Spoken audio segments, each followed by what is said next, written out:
जो इंसान अच्छे विचार और संस्कारों को पकड़ लेता है, उसे हाथ में माला पकड़ने की जरूरत नहीं होती। बार माता लक्ष्मी क्षीर सागर में भगवान विष्णु के पैर दबा रही थी, तो पैर दबाते हुए माता लक्ष्मी ने भगवान विष्णु से कहा, हे प्रभु, आज मेरे मन में 3 प्रश्न उठ रहे हैं। यदि इन 3 प्रश्नों के उत्तर देकर आप मुझे संतुष्ट करेंगे तो मेरे मन को बहुत शांति मिलेगी। तब भगवान विष्णु कहते हैं, हे देवी, तुम्हारे जो भी प्रश्न है तुम निसंकोच होकर पूछो, मैं तुम्हारी शंका का निवारण अवश्य ही करूंगा। तब माता लक्ष्मी कहती है, हे प्रभु, वह कौन सी स्त्री होती है जिसके भाग्य में संतान सुख नहीं होता है? दूसरा प्रश्न है कि कौन सी स्त्री समय से पहले विधवा होती है? और मेरा तीसरा प्रश्न है कि कौन सा श्रृंगार करने से स्त्री को स्वर्ग में स्थान प्राप्त होता है? तब भगवान विष्णु कहते हैं, हे देवी, तुमने उचित ही प्रश्न किए हैं। तुम्हारे ये तीनों प्रश्न अत्यंत महत्वपूर्ण है।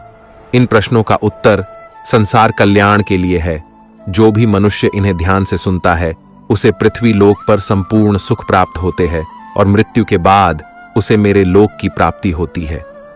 भगवान विष्णु देवी लक्ष्मी से कहते हैं, हे देवी, आज मैं तुम्हें एक अत्यंत पवित्र कथा सुनाता हूं।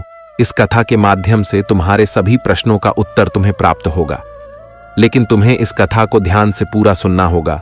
इस कथा को कभी आधा अधूरा नहीं सुनना चाहिए। इस कथा में समस्त संसार का कल्याण छिपा हुआ है। जो भी इस कथा को ध्यान से पूरा सुनेगा। तब देवी लक्ष्मी कहने लगी, प्रभु, मैं आपको वचन देती हूं कि इस कथा को मैं पूरे मन और लगन से सुनूंगी। आप कृपया उस कथा को आरंभ करें। तो दोस्तों, आप सभी से एक विनती है कि आप भी इस कथा को पूरा जरूर सुने। इसे आधा अधूरा सुनना पाप माना जाता है। तो चलिए आरंभ करते हैं। भगवान विष्णु कहते हैं, हे देवी, एक समय की बात है। मध्य देश में एक छोटा सा नगर था। उस नगर में एक सेठ रहता था। उस सेठ के 2 पुत्र थे और सेठ के दोनों बेटों का विवाह भी हो चुका था। सेठ के घर में किसी चीज की कोई कमी नहीं थी, किंतु सेठ की पत्नी का स्वभाव अत्यंत दुष्ट था। सेठ की पत्नी और सेठ के बड़े बेटे की पत्नी दोनों का ही स्वभाव दुष्ट था। सेठ की पत्नी अपनी बड़ी बहू का तो बहुत लाड प्यार करती थी, किंतु छोटे बेटे की पत्नी के साथ बुरा व्यवहार करती थी। घर की सबसे छोटी बहू अर्थात छोटे बेटे की पत्नी बहुत अच्छे स्वभाव की, ईश्वर पर श्रद्धा रखने वाली पतिव्रता नारी थी। वह अकेले ही घर का सारा काम किया करती थी और गृह कार्य में दक्ष थी। इतना अच्छा स्वभाव होने के बावजूद भी उसकी सास उसके साथ बुरा व्यवहार करती थी, उसका हमेशा अपमान करती थी। इसके पीछे का कारण बस इतना था कि बड़ी बहू को एक पुत्र था और छोटी बहू ने पुत्री को जन्म दिया था। पुत्री को जन्म देने के कारण सेठ की पत्नी अपनी छोटी बहू को बार बार ताना मारा करती थी, लेकिन वह बेचारी कर भी क्या सकती थी? जो भाग्य में लिखा होता है उसके साथ वही होता है। भगवान विष्णु कहते हैं, हे देवी, अब मैं तुम्हें छोटी बहू की कहानी सुनाता हूं। इससे तुम्हें पहले प्रश्न का उत्तर प्राप्त हो जाएगा कि कौन सी स्त्री को पुत्र प्राप्ति नहीं होती है। हे देवी, सेठ की जो पत्नी थी वह पहले से ही दुष्ट और कुटिल स्वभाव की थी। उससे उसकी सास भी परेशान थी। सेठ की पत्नी अपनी छोटी बहू को सबसे ज्यादा दुख देती थी। छोटी बहू का नाम था सुकन्या और सुकन्या को सताने में उसकी सास को बहुत आनंद आता था। सुकन्या बेचारी रोज सुबह ब्रह्म मुहूर्त में जागकर अपने घर के काम करती थी और दिन भर काम करने के बाद उसे रात्रि को ही सोने को मिलता था। इतना होकर भी सेठ की पत्नी अपनी छोटी बहू से द्वेष करती थी। जब छोटी बहू झाड़ू लगाती तो उसकी सास आकर उसे ताना मारती थी कि तेरे हाथ में जान नहीं है क्या? तू जल्दी जल्दी झाड़ू लगा, मैं मंदिर जा रही हूं। मेरे लौट कर आने से पहले तू भोजन बनाकर तैयार रखना और आते ही मैं उस भोजन को ग्रहण करूंगी और सुन, अन्न का एक दाना भी बर्बाद ना हो पाए। बेचारी सुकन्या चुपचाप अपनी सास का अत्याचार सहन करती थी और उसकी सास की हर आज्ञा का बड़ी ही विनम्रता से पालन करती थी। फिर छोटी बहू खाना बनाते हुए सोचने लगी कि मैं घर का इतना काम करती हूं, लेकिन फिर भी मैं चैन की सांस नहीं ले पाती हूं। मेरी सासू मां किसी न किसी बात को लेकर मुझे ही ताना मारती रहती है। पता नहीं कब उनकी ताना देने की आदत जाएगी। सुकन्या इतना सोच ही रही थी कि तभी घर के दरवाजे पर खटखटाने की आवाज सुनाई दी। छोटी बहू ने सोचा, अभी तो भोजन तैयार भी नहीं हुआ है। लगता है मेरी सासू मां आज जल्दी लौट आ गई, अब वह फिर से ताना मारेगी। तब सुकन्या ने दरवाजा खोला तो उसने देखा कि द्वार पर एक सन्यासी खड़ा हुआ है।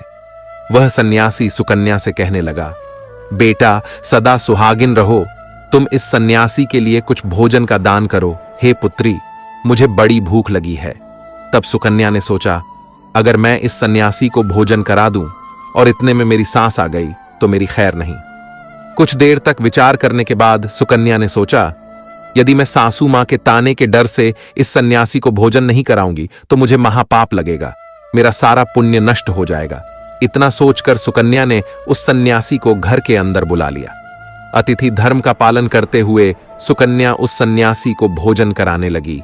उतने में ही उसकी सास घर पर आ पहुंची और उस सन्यासी को घर के अंदर भोजन करते हुए देखकर उसे बहुत गुस्सा आ गया। वह चिल्लाते हुए सुकन्या से कहने लगी, यहां पर क्या किसी प्रकार का भंडारा या दावत नहीं चल रही है, जो तो राह चलते भिखमंगों को घर में बिठाकर खिला रही हो। सुकन्या ने अपनी सास से बड़ी विनती की, लेकिन सुकन्या की सास ने बहू की एक नहीं सुनी और उसकी सास ने उस सन्यासी को घर से बाहर निकाल दिया और उसके भोजन को उठाकर कचरे में फेंक दिया। उसके बाद वह सास सुकन्या पर गुस्सा करने लगी, अरे दुष्ट औरत, मैंने तुझे कहा था कि अन्न का एक दाना भी बर्बाद नहीं होना चाहिए, लेकिन तूने क्या किया, उस भिखमंगे को इतना सारा भोजन दे दिया। सुकन्या डरते डरते बोली, सासू मां, मैंने सन्यासी को अपने हिस्से का भोजन दिया है, इसमें आखिर इतना गुस्सा होने की क्या बात है। द्वार पर आए अतिथियों को कभी खाली हाथ नहीं भेजते हैं, ऐसा शास्त्र कहते हैं। फिर सुकन्या की सास ने उसे बहुत डांटा। दोनों के बीच कई देर तक बहस हुई और सुकन्या की दुष्ट सास ने गुस्से में आकर सुकन्या को धक्के मारकर घर से बाहर निकाल दिया और घर का दरवाजा बंद कर दिया। सुकन्या देर तक घर के मुख्य द्वार के सामने खड़ी रही और बाहर से अपनी सास को आवाज देने लगी। सुकन्या की सास ने एक नहीं सुनी और उसे घर के अंदर आने नहीं दिया। फिर सुकन्या दुखी और उदास होकर अपने मायके के लिए निकल गई। मायके जाने के रास्ते में बहुत बड़ा जंगल पड़ता था। सुकन्या भूखी प्यासी रहकर उस जंगल के रास्ते पर से चलने लगी। तभी उसी समय अचानक जोर जोर से बादल गरजने लगे और मूसलाधार बरसात होने लगी। बारिश से बचने के लिए सुकन्या एक वृक्ष के नीचे जाकर खड़ी हो गई। वहां पर सुकन्या ने देखा कि पेड़ के नीचे मेकोटर बना हुआ है। फिर वह बिना देरी किए जल्दी से उस कोटर में घुस गई। कोटर में जाने के बाद सुकन्या ने देखा कि अंदर कोई साधु महात्मा बैठे हैं। वह सन्यासी कोई और नहीं बल्कि भगवान विष्णु ही साधु का रूप धारण करके बैठे हुए थे। जब उस साधु ने उस सुकन्या को देखा तो बोले, हे पुत्री, तुम इस घने जंगल में अकेली क्या कर रही हो? रोना बंद करो, मैं तुम्हारे बारे में सब कुछ जानता हूं। तुम्हारे ससुराल वाले अत्यंत दुष्ट स्वभाव के हैं और वे तुम्हें बहुत दुख देते हैं। इसका कारण केवल बस इतना है कि तुम्हें पुत्र की प्राप्ति नहीं हुई है। पुत्री को जन्म देने के कारण तुम्हें तुम्हारी सास के ताने सुनने पड़ते हैं। हे पुत्री, तुम चिंता मत करो, मैं तुम्हें एक पर्ची देता हूं। इस पर जो भी उपाय लिखा हुआ है, तुम उस उपाय को पूरे मन के साथ करो, फिर तुम्हें एक गुणवान पुत्र की प्राप्ति होगी। फिर सुकन्या ने वह पर्ची ली और वह साधु वहां से अचानक से गायब हो गए। ये चमत्कार देखकर सुकन्या बहुत प्रसन्न हुई और जब बारिश रुकी तो सुकन्या का पति उसे ढूंढते हुए उस स्थान पर पहुंच गया। सुकन्या ने अपने पति को सारी हकीकत बता दी और फिर दोनों ने ही घर वापस न जाकर उसी जंगल में रहने का निर्णय लिया। वहीं पर रहते हुए एक दिन सुकन्या के मन में पुत्र प्राप्ति का ख्याल आया और वह मन ही मन सोचने लगी कि यदि मेरा भी कोई पुत्र होता तो आज ससुराल में मुझे बहुत ज्यादा इज्जत मिलती। तभी सुकन्या को उस साधु के द्वारा दी गई पर्ची की याद आ गई और फिर जब उसने वह पर्ची खोलकर पढ़ा तो उसने देखा कि जो स्त्री पुत्र प्राप्ति की कामना रखती है उसे रात्रि में अपने पति की बाईं तरफ सोना चाहिए। ऐसा करने से कुछ समय बाद में बाई करवट लेटने से नाक का दाहिना स्वर और दाहिनी करवट लेने से नाक का बायां स्वर चालू हो जाता है। फिर जब पुत्र की इच्छा हो तो उस स्थिति में मिलन से पहले यह निश्चित कर लेना चाहिए कि पुरुष का दायां स्वर चलने लगे और स्त्री का बायां स्वर चलने लगे और उसी समय पर गर्भधान किया जाना चाहिए। ऐसा करने से निश्चित ही पुत्र की प्राप्ति होती है। इसके विपरीत नाक के स्वर चलने से पुत्री की प्राप्ति होती है। उस पर्ची में आगे लिखा हुआ था कि मासिक धर्म शुरू होने के बाद पहले 4 दिनों में पुरुष के साथ मिलन करने से पुरुष को रगड़ता प्राप्त हो जाता है और 5वीं रात्रि में मिलन करने से पुत्री की प्राप्ति होती है तथा 6ठी रात्रि में मिलन करने से पुत्र रत्न की प्राप्ति होती है। 7वीं रात्रि में मिलन करने से वंध्या पुत्री होती है। 8वीं रात्रि में मिलन करने से बलशाली पुत्र की प्राप्ति होती है। 9वीं रात्रि में मिलन करने से सुंदर कन्या की प्राप्ति होती है तथा 10वीं रात्रि में मिलन करने से विद्वान और अतिश्रेष्ठ पुत्र की प्राप्ति होती है। 11वीं रात्रि में मिलन करने से सुंदर आचरण वाली कन्या प्राप्त होती है। 12वीं रात्रि में मिलन करने से गुणवान पुत्र होता है। 13वीं रात्रि में मिलन करने से लक्ष्मी स्वरूपा पुत्री होती है। 14वीं रात्रि में मिलन करने से गुणवान, बुद्धिमान तथा बलवान पुत्र होता है। फिर सुकन्या ने मासिक धर्म के बाद 14वीं रात्रि में अपने पति के साथ मिलन किया और उसके बाद गर्भ धारण किया।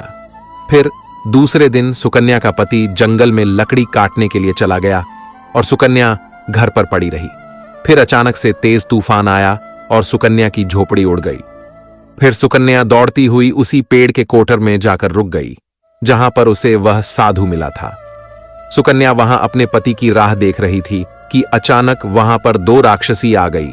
वह राक्षसी अत्यंत मायावी थी। फिर उन्होंने उस कोटर के साथ पेड़ को उड़ाकर एक ऐसे स्थान पर चली गई जहां पर बहुत सारा सोना था। जब सुकन्या ने यह दृश्य देखा तो वह चौंक गई। सुकन्या पेड़ के कोटर में ही छिपी रही। जब वह राक्षसी भोजन की तलाश में गई तो सुकन्या ने उस स्थान पर से बहुत सारा सोना उठा लिया और उसे कोटर में भर लिया। जब वह राक्षसी लौट आई तो फिर से पेड़ पर बैठकर वे उस पेड़ को उड़ाकर उसी जंगल में आ गई। राक्षसियों के जाने के बाद सुकन्या वह सारा सोना लेकर अपने पति के पास चली गई और उसे वह सारा सोना दे दिया। फिर पति और सुकन्या दोनों अपने ससुराल को लौट गए। वहां जाकर उसने अपनी सास को वह सोना दे दिया और सारी हकीकत बता दी, जिसे सुनकर उसकी सास को बहुत गुस्सा आया और बोलने लगी, अरे मूर्ख औरत, तू बस इतना ही सोना लेकर आ गई, इतने सोने से क्या होगा? मैं होती तो बहुत सारा सोना लेकर आ जाती। फिर उसकी सास भी उस जंगल के कोटर में जाकर छिप गई और राक्षसियों की राह देखने लगी। तभी वह 2 राक्षसी वहां पर आई और फिर उन्होंने उस कोटर को उड़ाकर एक बर्फीले पहाड़ पर ले गई। ये देख सास बहुत क्रोधित हो गई और बोलने लगी, ये कहां लेकर आई है? यहां तो बस बर्फ और मिट्टी है। तभी उन राक्षसियों ने उसकी आवाज सुनी और देखा तो एक बूढ़ी औरत पेड़ के कोटर में छिपकर बैठी है। फिर उन्होंने उस सांस को बाहर निकाला और उस बर्फीले पहाड़ पर फेंक दिया। जमीन पर गिरते ही उसकी मौत हो गई। इधर सुकन्या बड़े आनंद के साथ रह रही थी, लेकिन सुकन्या की सांस कभी नहीं लौटी। तो सुकन्या ने जाकर उस कोटर में देखा तो वहां पर उसकी सांस नहीं थी। उसे समझ में आ गया कि लालच के कारण उसके सांस की मृत्यु हो गई। भगवान विष्णु कहते हैं, हे लक्ष्मी, जिस स्त्री को पुत्र प्राप्ति की कामना है उसे मैंने सुकन्या को दी हुई पर्ची में बताए गए उपाय जरूर करने चाहिए। तुम्हारा दूसरा प्रश्न ये था कि किस कारण से स्त्री जल्दी विधवा होती है, तो जो स्त्री अत्यधिक लालच करती है वह स्त्री जल्दी विधवा होती है, और जो स्त्री चरित्र का गहना पहनती है उसे मृत्यु के पश्चात स्वर्ग की प्राप्ति होती है। एक स्त्री को अपने चरित्र का त्याग कभी नहीं करना चाहिए। तो दोस्तों, इस प्रकार से भगवान विष्णु ने माता लक्ष्मी को यह कथा सुनाई थी। उम्मीद है आपको यह कथा पसंद आई होगी। आपको यह कहानी कैसी लगी कमेंट करके जरूर बताएं। जानकारी अच्छी लगी तो वीडियो को लाइक जरूर करें। आपसे विनती है कि आप इस चैनल को सब्सक्राइब जरूर करें ताकि ऐसे ही आध्यात्मिक जानकारी आपको प्राप्त हो। आप सभी का धन्यवाद।